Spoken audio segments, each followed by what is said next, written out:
Je travaille sur plusieurs projets et on fait du développement de produits. Donc tout ce qui est laser, on part de zéro et puis on développe des lasers. L'application, disons au final, c'est plus tout ce qui est spatial, il y a aussi du défense, tout ce qui est scientifique, civil. Voilà. Je pense qu'il y a un manque d'exemples. Cette année, on est un quart de filles dans notre promotion photonique, ce qui prouve que les filles sont de plus en plus intégrées au sein de l'ingénierie et bousculent les idées reçues et donc pourquoi pas donnent envie chez d'autres. J'ai voulu faire de l'optique et j'ai fait les études en conséquence pour arriver jusque-là sans aucune barrière, aucune limite. Et du coup, je suis ici parce que je l'ai voulu et je l'ai choisi. C'est parce que c'est ce que j'avais envie de faire. Pour arriver là où j'en suis, il ne faut surtout pas hésiter à oser, essayer. Et puis de toute façon, on peut toujours essayer, on n'a rien à perdre. Donc on essaye et puis on fonce. Je pense qu'on essaye d'intégrer des potentiels, des filles qui pourraient amener de la diversité pour créer, pour innover, pour concevoir différemment. Et il faut qu'elles osent aller dans toutes les opportunités, que ce soit des concours, mais aussi des visites de sites tels que des entreprises ou des écoles qui pourraient leur montrer qu'elles peuvent s'épanouir dans ces domaines de l'ingénierie et de la photonique. Le problème de la féminisation dans les métiers techniques, et je dirais c'est un problème ancien et assez général. L'intérêt de l'employeur, c'est plutôt la mixité. Donc pour nous, on serait très content d'avoir autant de femmes que d'hommes.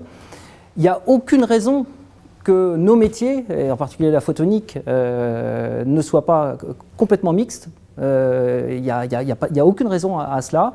Le problème est plutôt donc, en amont, dans la formation, ou peut-être en amont de la formation, c'est-à-dire l'intérêt qu'on peut donner aux jeunes filles de se lancer dans ces métiers-là. Pour développer l'attrait de la photonique ou des sciences en général, il faut montrer la science aux collégiens ou aux lycéens le plus tôt possible, de manière à ce qu'ils voient un intérêt pratique et intellectuel à la physique en particulier, qu'ils soient garçons ou filles. Depuis 5 ans, le campus organise tous les ans une action qui s'intitule « Les métiers du numérique ». Alors, numérique dans lequel on englobe la photonique, bien évidemment.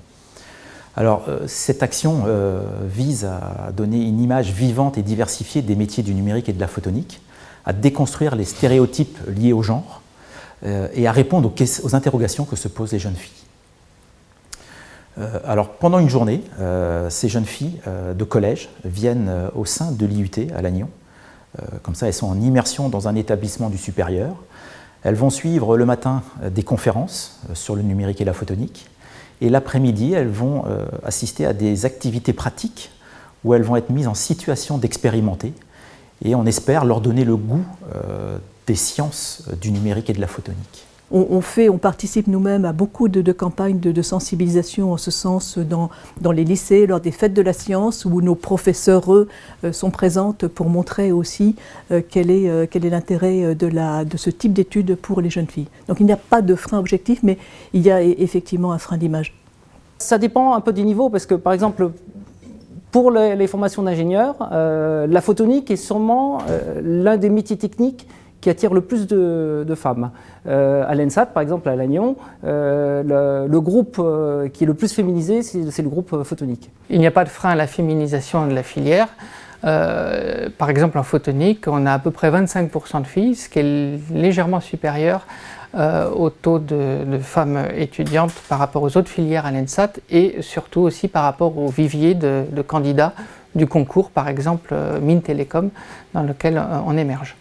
Sur les spécialités de classe préparatoire que nous ciblons, qui nous servent principalement à nos recrutements, le nombre est plutôt faible parce qu'il semblerait que les étudiantes préfèrent des voies de spécialisation qui sont plus tournées vers les sciences de la vie, sciences de la santé. Alors on trouve beaucoup plus d'étudiantes après dans les études de médecine ou de biologie et on en trouve beaucoup moins, en particulier dans les spécialités en informatique.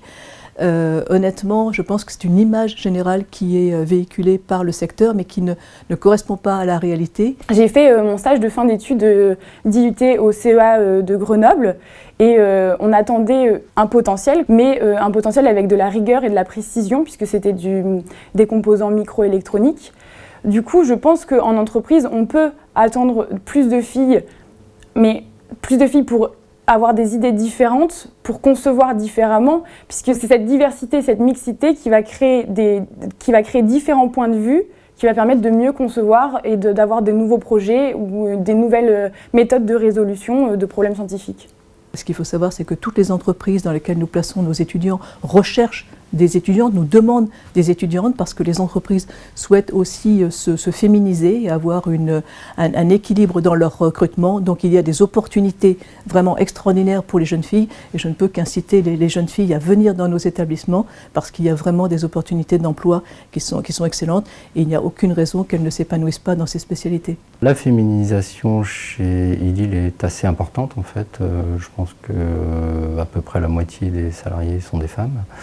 Et que ce soit en tant qu'ingénieur, technicien ou opérateur. Donc là-dessus, il n'y a pas vraiment de différence. Je terminerai juste par un discours des responsables d'entreprise qui nous disent très bien que la mixité a des effets vertueux pour l'économie.